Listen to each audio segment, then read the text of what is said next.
First of all, Dad's already at work. Last night we had a horrible tornado. Went right over Brian's house. Dad protected him. The arms of Jesus and him together. And Lord, get me through this.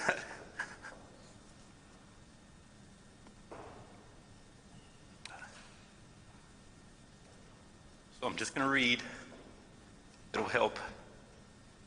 I'm DeWitt Weaver III, the next in line of the four DeWitts. Coach DeWitt Weaver, my grandfather, was a wonderful man, very loving man, and he touched many lives himself. And just before he passed in 1998, he said to my dad, "All that's left is love." And that's the kind of man he was. And he certainly passed that on to my dad and his daughter, Kitty.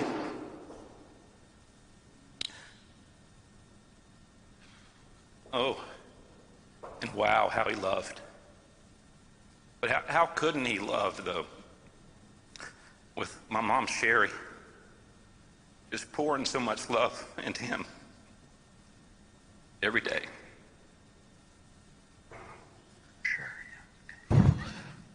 She filled him up.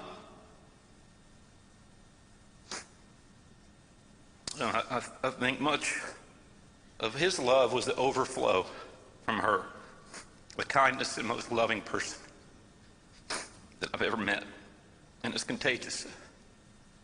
But then I've never seen a love greater than and stronger than my dad's love for her.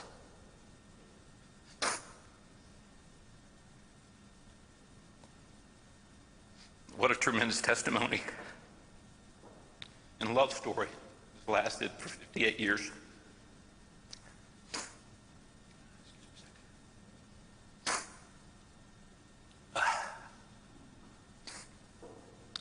He loved his children. Wow. Kathy, what a beautiful opening song.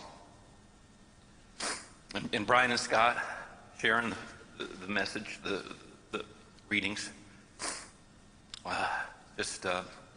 He loved us so much, and we knew it. I mean, he was there every chance that he could be there for us, and continue that on with the grandkids and everything. That every event he didn't want to miss.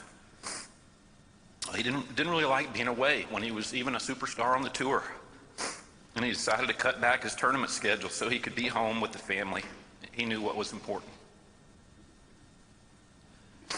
And oh, the grandkids, my goodness. He loved each of you so much, so much. I mean, he said that you're his real trophies, more important to him than any championship. The joy and delight you gave Papa every day was his prize. Early in the service, just a while ago, they each brought up a red rose in his honor, a dozen red roses. What a perfect symbol of love. Oh, and Dad loved people. He would speak to everyone and make them feel special. He never met a stranger. Even when he was winning on tour, he would take the time to talk to the volunteers and to the fans. And he was a favorite with the caddies. You know, he would often share, the caddies would often share with me that Dad never, ever treated them like they were anything inferior. He was a humble man, and he delighted so in others. And boy, he loved the game of golf. I mean, he was amazing at it. I mean, my brothers and I got the honor and the privilege of carrying the bag for him on the tour. And man, when he got hot, nobody could touch him. Nobody could beat him. And it was only 4 short years ago that he shot a 67, best in his age by 10 shots. So he kept that passion and that talent going. And he continued to compete well into his late 70s and really enjoyed whipping up on the young guys. And Dad told us that his favorite tournament by far, though, was the Weaver Cup. He started this event in Scotland in 2004 with me and Brian and Scott, his 3 sons. Each year we would travel somewhere and we compete for the cup, and with this event, his passion for the game intersected with his passion for his family. The family would gather often after the event for the trophy presentation. It was just such a special time for family.